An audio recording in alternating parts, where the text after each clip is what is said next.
So what is a grassroots movement? It's a movement that evolves naturally and spontaneously, often ordinary people getting together, often in response to something that's just happened, and coming together to create large-scale social change.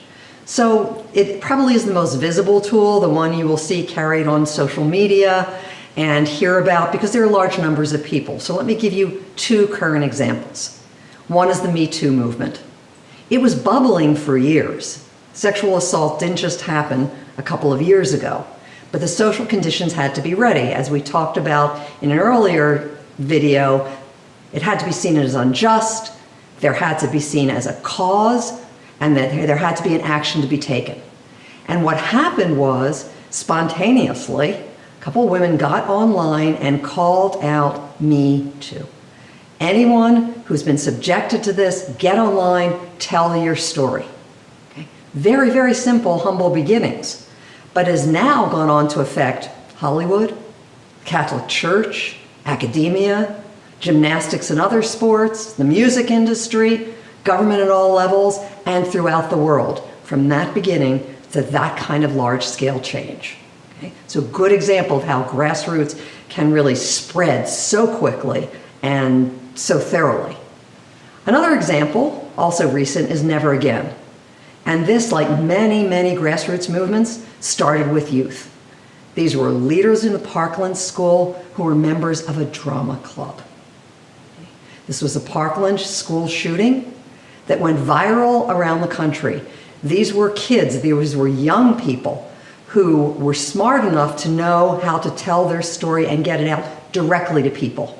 Okay? The important thing about Parkland was that they went directly to the broader public, and they were also smart enough to couple their grassroots movement with other grassroots movements that were concerned about the everyday killings that go on in many communities throughout the country, so that it grew into a larger grassroots movement.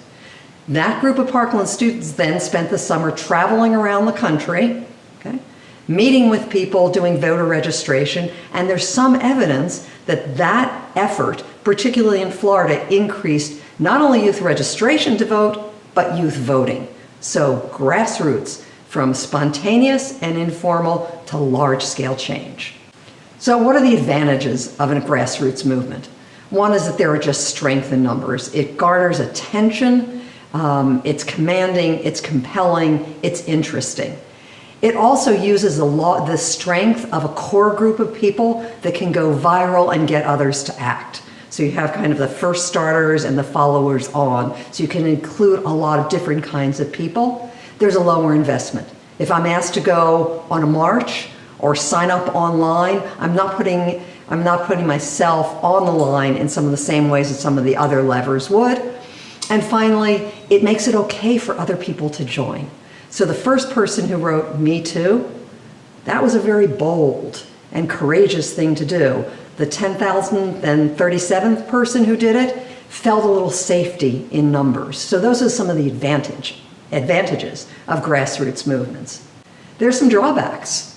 Grassroots movements can dissipate quickly. They're the ones that we don't know about. There was a strike, for instance, a spontaneous strike against a bus fare increase in Brazil. Within a few hours, it was gone. So it must be focused on the actions wanted. People can also get exhausted over time. Movements take time, and it's hard to keep grassroots movements going. We just saw recently the 3rd Women's March in the US, and it wasn't as large as the other two. That's what often happens with grassroots. There are free riders. There are people who are just there because it's happening and it's cool and I might as well be there or happen to be there. Doesn't gain momentum and doesn't gain real clout. There can also be dissension within the ranks because no one's in charge. You know, who's crafting the message? Who's keeping it authentic and a movement authentic to its roots? And who speaks for the group? Again, very, very difficult.